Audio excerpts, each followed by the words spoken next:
Abu Dhabi international T twenty league খেলে আবারও দেশে ফিরে আসছেন মোস্তাফিজুর রহমান এবং তাসকিন আহমেদ বিপিএল 2025-26 12তম আসরে খেলার জন্য।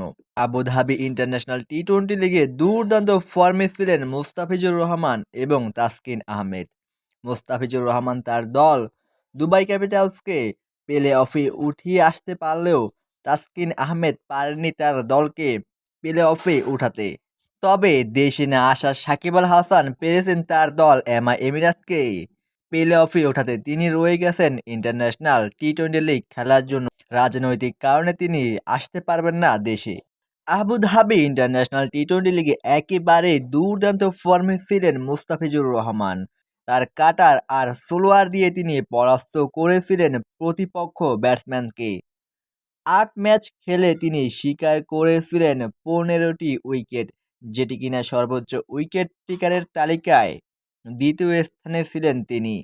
এবং তাসকিন আহমেদও ছিল দারুণ ফর্মে। তিনি ৬ ম্যাচ খেলে শিকার করেছিলেন ৯টি উইকেট।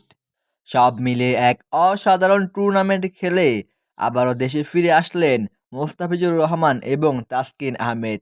দেশে ফিরে তাদের সামনে আবারও নতুন মিশন বিপিএল 2025-26 12তম আসর।